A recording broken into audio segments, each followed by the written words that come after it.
தென்னை மரம் மரங்களின் அரசன். தென்னை சாகுபடி செய்தால் நீண்ட காலம் தொடர்ந்து வருவாய் கிடைக்கும்.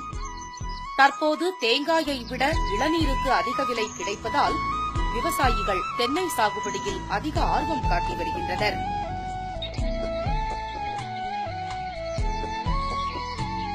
தற்போது தென்னை சாகுபடிக்கு விவசாயிகள் அதிக முக்கியத்துவம் கொடுத்து வருகிறார்கள்.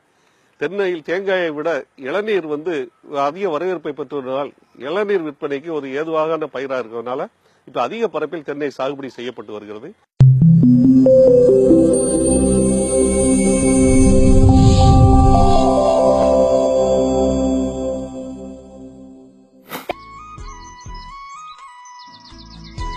தென்னை போன்ற பல வருட பயிரில் அதிக மகசூல் தரக்கூடிய தென்னை மரத்திலிருந்து விதைக்காய்களை தேர்ந்தெடுப்பது அவசியம்.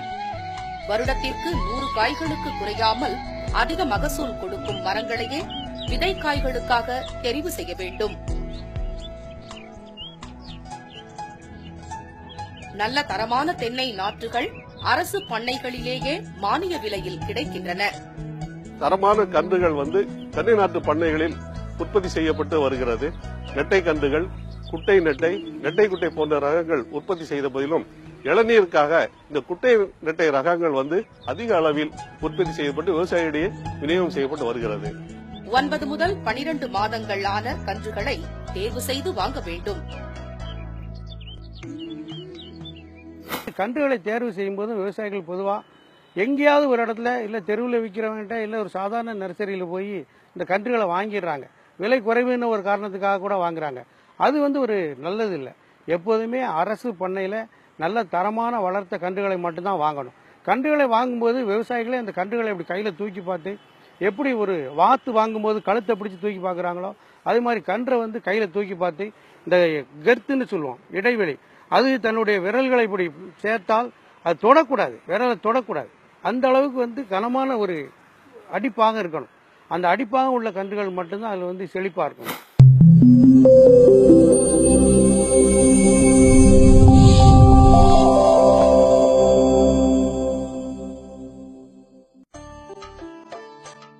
செம்மண், வண்டல் மண், மணல் கலந்த செம்மண் மற்றும் அமிலத்தன்மை கொண்ட லேட்ரைட் எனப்படும் மண் வகை தென்னை சாகுபடிக்கு ஏற்றது. அதிக களிமண் மற்றும் வடிகால் இல்லாத மண் வகைகள் தென்னை சாகுபடிக்கு ஏற்றதல்ல. ஆடி மற்றும் மார்கழி மாதங்கள் தென்னை நடவுக்கு உகந்தவை. பாசன மற்றும் வடிகால் வசதி உள்ள இடங்களில் மற்ற மாதங்களிலும் நடலாம். 25 அடிக்கு 25 அடி என்ற இடைவெளியில் நடவு செய்ய வேண்டும். ஒரு ஹெக்டேர் நிலப்பரப்பில் 175 தென்னங்கன்றுகள் வரை நடலாம்.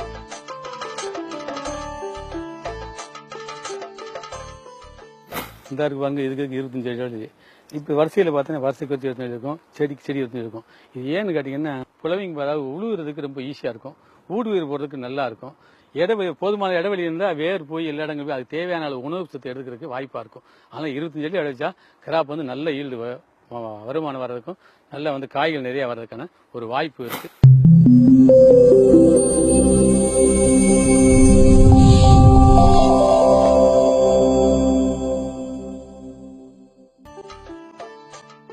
மூன்று அடி நீளம், 3 அடி அகலம், 3 அடி ஆழம் கொண்ட குழிகள் தோண்டி அதிலே 1.3% லிண்டன் தூள்களை தூவிவிட வேண்டும்.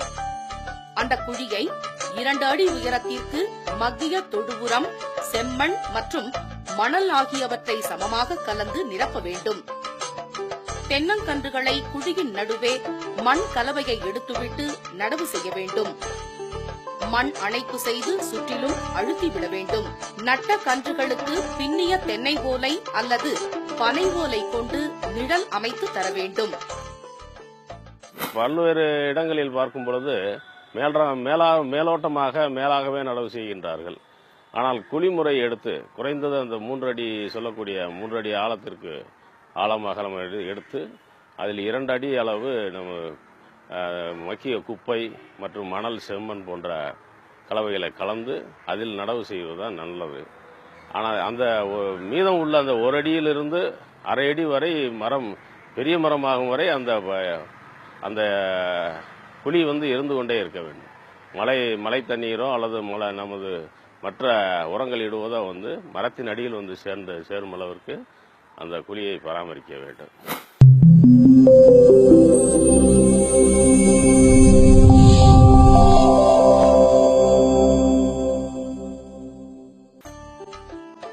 முதலாம் ஆண்டு ஒரு நாள் விட்டு ஒரு நாளும், இரண்டாம் ஆண்டு முதல் காய் பிடிக்கும் வரை வாரம் 2 முறையும், அதன்பின் தேவைக்கேற்பவும் நீர் பாய்ச்சுதல் வேண்டும். சொட்டு நீர் பாசனம் அமைப்பது சிறந்தது.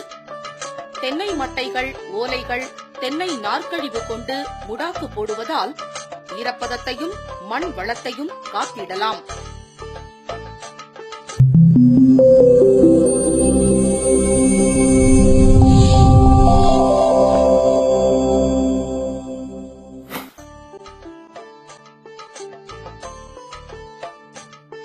இரண்டு ஆண்டுகளுக்கு பின் தென்னங்கன்றுகளுக்கு ஆண்டுக்கு 50 கிலோ தொழு உரம் அல்லது மக்கிய உரம் அல்லது பசுந்தாள் உரமிட வேண்டும்.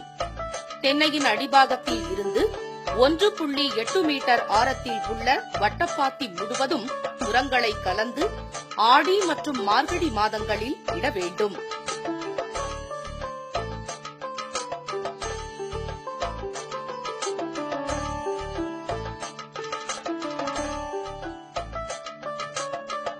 நீர் பாய்ச்ச வேண்டும். உரமிடும் போது மண்ணில் தகுந்த ஈரம் இருக்க வேண்டியதும் அவசியமாகிறது. தென்னை சாகுபடியின் போது போரான் சத்து, துத்தநாகம் சத்து, மக்னீசியம் சத்து, சுண்ணாம்பு சத்து போன்ற சத்து குறைபாடுகள் ஏற்படுவது வழக்கம். முக்கியமா அந்த குறும்பை வந்துடும், உற்பத்தி ஆகும், அப்படி உதிர்ந்துடும். அது காயாகவோ நெத்தாகவோ முதிர்ச்சி அடையாத வரைக்கும் இல்லாம அது உதிர்ந்துடுறது.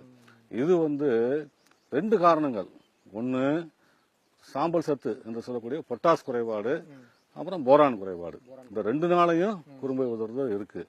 பொதுவா வந்து தலைச்சத்து, மணிச்சத்து, சாம்பல் சத்து நம்ம எல்லா விவசாயிகளும் வந்து அதை பத்தி நல்லா தெளிவா இருக்காங்க, அதை கொடுத்துடுறாங்க. இந்த போரான் வந்து அவங்க சரியான அளவு கொடுத்துருக்க மாட்டாங்க. அப்ப அந்த மாதிரி சூழ்நிலையில குறும்பை உதவிகள் அதிகமா இருக்கும்போது இந்த போரான் வந்து நம்ம அதுக்கு கொடுக்கணும். 50 கிராம் அசோஸ்பைரிலம், 50 கிராம் பாஸ்போபாக்டீரியா அல்லது 100 கிராம் அசோபாசுடன் 50 கிராம் வேர் உட்பூசணத்தை தேவையான அளவு கம்போஸ்ட் அல்லது தொழு உரத்துடன் கலந்து இளம் வேர்களை சென்றடையுமாறு கொடுக்க வேண்டும். செயற்கை ரசாயன உரங்களோடு உயிர் உரங்களை கலக்கக்கூடாது. சணப்பு, அவுரி, கலப்பகோணியம், தக்கை பூண்டு ஆகிய ஏதாவது ஒரு பசுந்தாள் உரத்தை பயிரிட்டு பூக்கும் தருணத்தில் உழவு செய்து விட வேண்டும். மேலும் தென்னை நார்க்கழிவு அல்லது தென்னை மட்டை கொண்டு தயாரிக்கப்பட்ட மண்புழு உரம் மற்றும் மற்ற மக்கிய கழிவுகளையும் இட்டு சுழற்சி செய்யலாம்.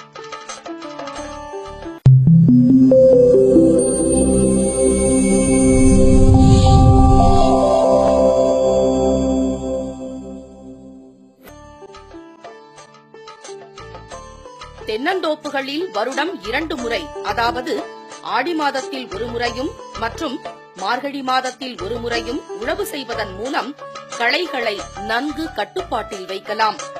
மேலும் இது வேர்களில் காற்றோட்டத்தை அதிகப்படுத்தி புதிய வேர்கள் விட தேவையான சத்துக்களை எடுத்துக்கொள்ள ஏதுவாகிறது.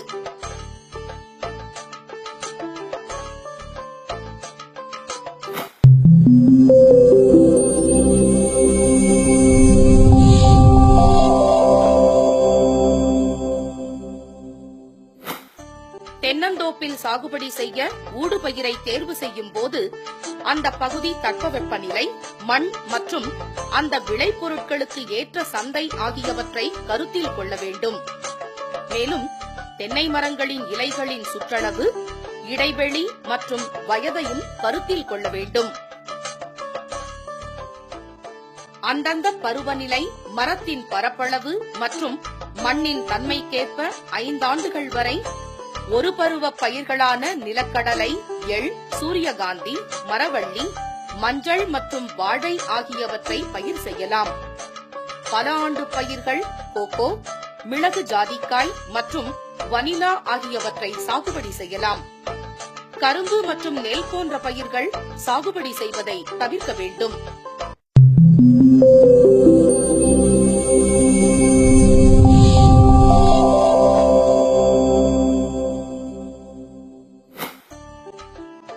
நுண்ணூட்டச்சத்து குறைபாட்டின் காரணமாக நுனிப்பகுதி சூம்பிப் போய் இலைகளின் எண்ணிக்கையும் குறைந்து காணப்படும்.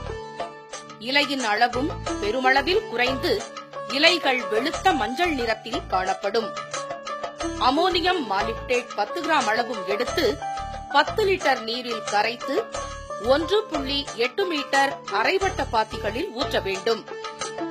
ஆரம்பத்திலேயே கண்டறியப்பட்டால் இந்த குறைபாட்டை சரி செய்து விடலாம். மிகவும் மோசமாக பாதிக்கப்பட்ட மரங்களை அப்புறப்படுத்திவிட்டு அந்த இடங்களில் புதிய நாற்றுக்களை நடவு செய்யலாம். குறும்பை மற்றும் இளம் காய்கள் உதிர்வதற்கு ஏதேனும் ஒன்று காரணமாக இருக்கலாம்.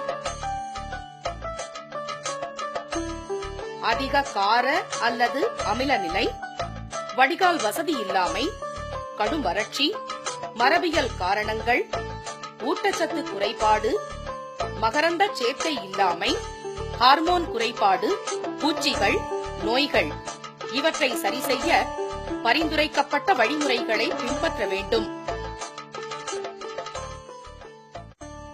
தென்னை சாகுபடியின் போது கடைபிடிக்க வேண்டிய முக்கியமான உத்திகளை தவறாமல் கடைபிடித்தால் ஆண்டுக்கு ஒரு மரத்துக்கு 150 காய்க்கு மேலாகவும் கலப்பு ரகங்களில் 200 காய்க்கு மேலாகவும் உற்பத்தியை பெருக்க முடியும்.